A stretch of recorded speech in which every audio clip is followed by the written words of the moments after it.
seen you just after we worked at the same place. Yeah. And we were in the kitchen and you were making... It always happens in the always kitchen. in the kitchen. Honestly, like the best conversations, Yeah. the most intense conversations happen in the kitchen. I know. It's weird. And you were making these Vietnamese rolls and I'm like, oh my God, who makes Vietnamese rolls at work? Like, they were incredible. This idiot. Totally, they looked amazing. Anyway, sidetracked.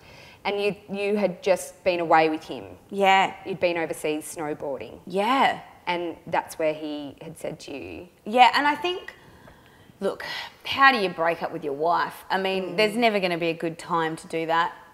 I think the reason why... It's actually a hilarious story. Is it? Well, I look back now, it's really funny. You're going down the slopes in Colorado. Well, no, we're on a chairlift. Oh, shut I'm not up. even joking. But, like, I need to context this and explain. Like, it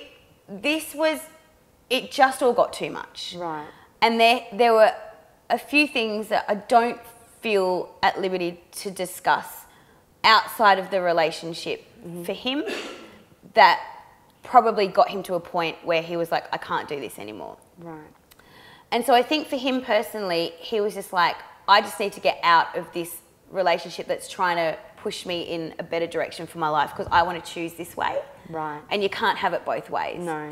At one point, you've just got to own up to your addiction or whatever's going on with you and just face it head on, either with someone or without them. Yeah. And I think that was the point that Ben probably got to. And so we were on a chairlift in it was like the last 4 days of our holiday in Canggu in South America. Oh my God. First run of the day. And we would always go snowboarding together, and I would do this cute thing where I would like get on the chairlift and like scooch over to him and then like kiss him on the cheek and then scooch back. Right. And I'd be like, hey friend, let's go snowboarding. Like we were such good buddies. Right. And I did my little cute scooch over and then I just saw his face and I was like, oh, he's not in a playful mood today. And I scooched back and then he was just like, hey, like, you know I don't love you anymore, right?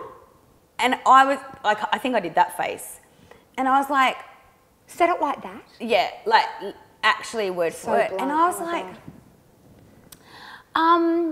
no, I didn't know that. I actually didn't know that you didn't love me anymore. And he was like, yeah, he's like, I can't do this. I just don't love you anymore. And I was like, well, whew, that sucks. Silence on a chairlift in South America, no phone, no family, no friends. God. So we got to I did consider jumping off the chairlift, Yeah, I actually, bet. but it was really hard. And I was like, then I'm going to break my leg. Then I'm going to be in a hospital with this guy. That's going to be even worse. So I really did so many things went through my brain. So we got to the top of the chairlift and I just was like, hey, I'm just going to spend the day doing my own thing today and I'll catch you back at the ranch. So I sort of went off for the day just boarded by myself and I kind of just didn't think about it. And then that night I was like, can we just me and you go out for dinner and just reset today because I feel like I had a brain snap and I just want to check that you're okay. And so we had dinner and we just broke up over dinner and it was just a conversation and it was really like normal. Right. Like in the same fashion that you'd be like, how was your day at work? It was like, I don't want to be married anymore. Wow. And then and so that was just bizarre. And then when we were flying home, I think the next day, and he got food poisoning. I was like, well, that's karma. Yeah, totally. He was really sick and it was really hard to care for him in those moments because God, I was like, well, I hope you're really sick. But, you know, I'm not that evil.